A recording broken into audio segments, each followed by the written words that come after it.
Afternoon, VC, Harris here. Alan, the Static Traveller, If I Was a God, vinyl tag. Everyone knows Alan, a man whose VC career has been propped up by two puppets.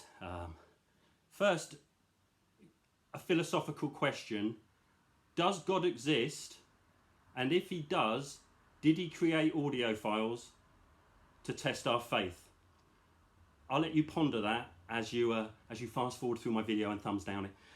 So no, brilliant tag, Alan. Yeah, got me thinking, which is unusual. So I've not written these questions down, and I'm using the records as prompts. So apologies if I kind of butcher the questions a bit. The first one: a record you could add or remove a song to improve it. Hooskadoo's "Flip Your Wig." I think everyone who's a Hooskadoo fan, it was would Nevermind by Nirvana exist without this? The perfect, not my favourite Hooskers record, that's New Day Rising, but the perfect combination of noise and melody. And still got the SST pricing. You could still get double nickels on the dime for $12. There you go. You could get the whole bloody catalogue for $7 on vinyl. What days they were. But everyone knows who's a Hooskers fan what track they would remove this. And as soon as you start whistling it, you hear the next track kick in. It's the Baby song. Utter rubbish. It's just dreck of the highest order. Something played on like one of those sort of blow whistles. Play it in your head if you know this album, and then when it stops, think what the next song is. It's the fantastic Flexible Flyer by Grant Hart, rest in peace. So that would be my get rid of the Baby song or Flip Your Wig and you're laughing. But Divide and Conquer's the one on here, isn't it? Absolutely amazing, Divide and Conquer by Hooskadoo. Who would you bring back from the dead? Lux Interior.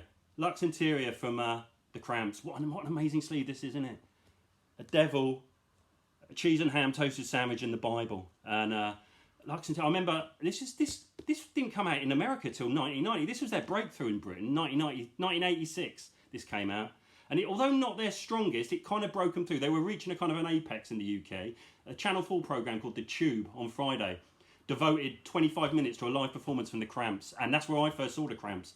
And it blew me away. They had I think a bass player called something like Marla Del Rey or something. He was only in the band about a month. He was like in a bunny girl outfit. And I just thought, all my mates were getting into U2. And then I saw this. And I thought, no, this is where it's at. Lux Interior understands that music should be all about stupidity and novelty and pop, and this is absolutely amazing. And if you get albums like this, songs from the Cramps, songs the Cramps taught us, brilliant. This The Way I Walk, Jack Scott, Surfing Bird, The Trashmen, Tear It Up, Johnny Burnett, I Can't Hardly Stand It, Charlie Feathers, Goo Goo Muck, Ronnie Cook and the Gay Lads. Oh, that's great, that is.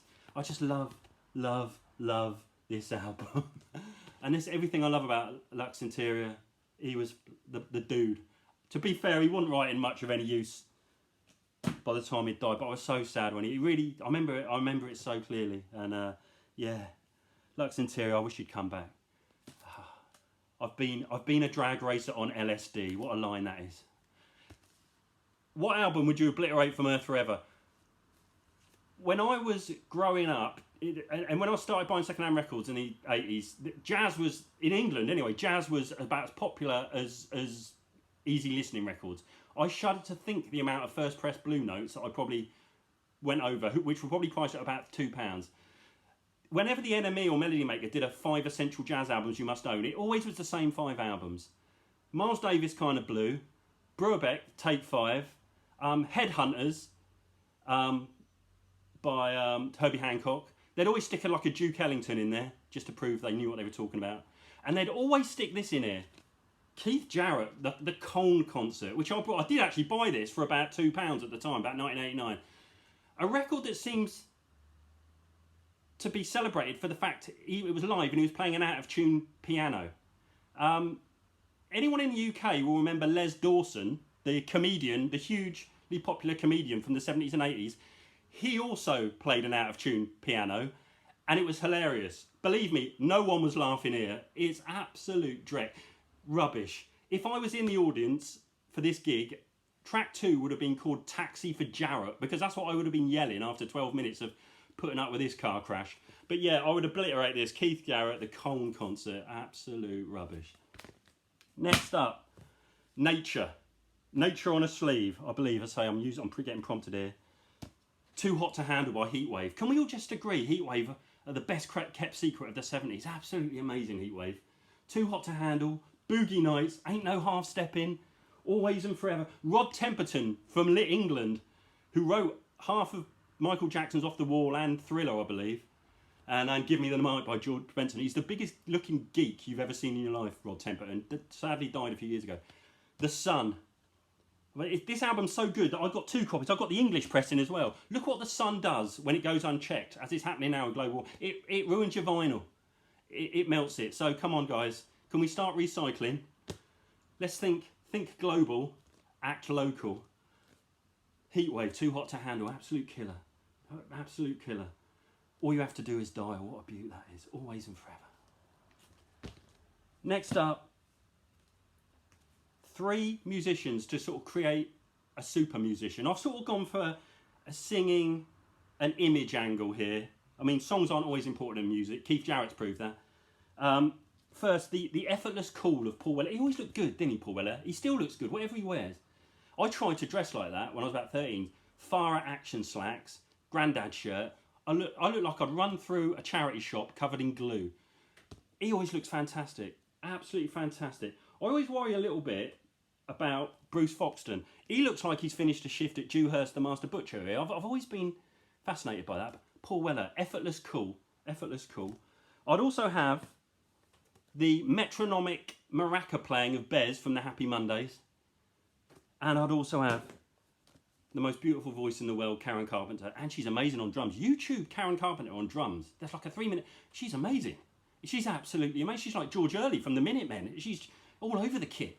Killing it. But yeah, what a band that would be. Weller, Carpenter, Bez. Next up, one of the 7 sins. Greed. Yeah? Are you getting that? Are you getting the symbolism? Greed. My son there, my son on the cross. Actually, he never received a penny from the dead Kennedys for this, so that's hypocritical, isn't it? But yeah, what is this called, actually? I've forgotten what this is called. And In God We Trust. I'm a big Dead Kennedys fan. I never really went for this, actually. This was never a biggie for me. But yeah, the greed of religion. Next up, who would you take to heaven, 2 pop stars to entertain you? First up, it's got to be Amy Winehouse. I love that. Back to Black. I love this album. I love Amy Winehouse. Drugs, alcohol, Jewish. Sounds like every girlfriend I had between 1992 and 1997, but I think she'd be an absolute laugh. And I do love this album. I think she's wonderful, Amy. I can watch Amy Winehouse interviews on YouTube all day. I hate how Adele has tried to take her persona on, but she's shit. But she's just brilliant. This whole album's brilliant. I love it. I still think it's a bit underrated, to be honest, Back to Black. But yeah, what a laugh she'd be. I'm sure she'd get the first round in as well. And also, the Barron Knights. Can I just say, and I'm thinking, and most people in the UK would agree with me, the Barron Knights are bloody hilarious. So yeah, this is I'd Like to Teach the World to Sing, the first album I ever bought.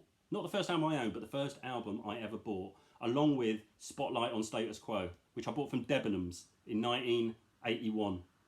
Might be 1982, but yeah. Next up, a music star that you would just like to sort of wipe from history, or obliterate from history. Go easy, steady, calm down, everyone. This is my issue with Dylan. For me, pop music should be fun. Its first impetus should be probably to get you on the dance floor, or get you jumping around the room. That's always been my. Dylan was that. To me, he's the first guy that was in popular music where he kind of, it felt like it had to be studied as like an academic exercise. And anyone who's inspired by Dylan nowadays, like those Americans, there always has to be a bloody backstory with their albums. And it's like, oh yeah, he went to a wood cabin in Iowa and you know, and sat there in a depression for 3 months and wrote his album. And you're like, yeah, really, no kidding, mate. And his lyrics, Bob Dylan called Smokey Robinson America's greatest living poet. And I agree, he is. Smokey Robinson didn't return the compliment. I think that's telling. Bob Dylan's lyrics just get on my nerves. It's just absolute rubbish. He seems to have just like a random lyric generator. I can imagine like, oi Bob, we need another single, Bob. Yeah, don't worry lads, I've just I've got something from the random lyric generator. Yeah, the Spanish waiter with the psychic shoes. Yeah, brilliant, Bob. That'll do. Yeah, put it. We might save that for the travelling Wilburys. But just it's lyrics. As soon as you have to start studying lyrics, getting studies as an academic exercise, and it's everything to me that's wrong with music and pop, and you know, suddenly albums are taken as these sort of literary masterpieces, and I always think as well, Bob Dylan he's only strapping 2 cymbals away from his knees, away from being a busker. It always feels like that to me. But yeah, so I can't even remember what the question was, but I would just consign Bob Dylan to.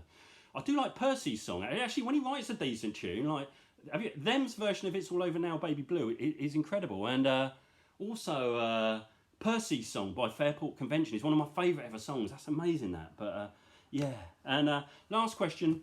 One vinyl community channel that you would give £1 million, they'd never have to work, they could, I can't do, I know what Alan's trying to do, he's trying to divide and conquer here, he's trying to set everyone off against each other, you know, you mention someone and someone else is going to get the hump. I mean, I've already had to block Chad from Delaware because he nominated someone. Now, I've been commenting all of Chad's videos, so I blocked him, he's an idiot. I can't go for one, I've gone for a selection, so I can't post links on my iPad, I don't know why, so I've just written them down.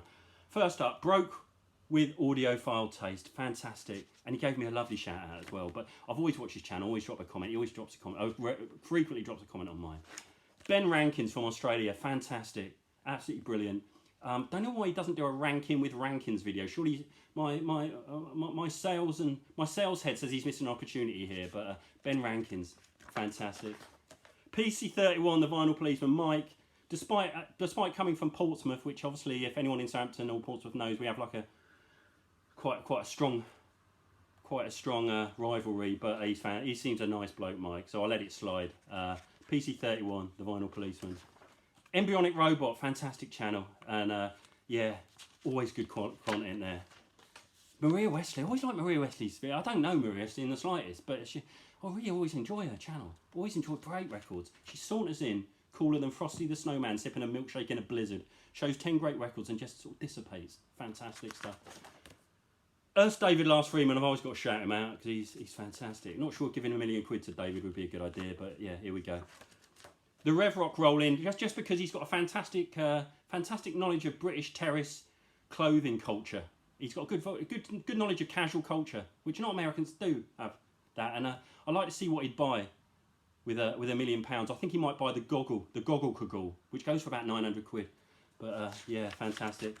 Chad from Delaware. Oh no, Chad from Delaware. Forget him. What a helmet this bloke is. Forget him.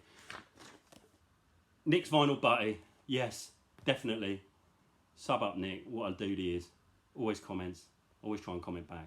And he's salt of the earth, Nick. Legend. So thanks for watching. That's what I would do if I was God. And I'm sure there'll be more videos soon. Thank you.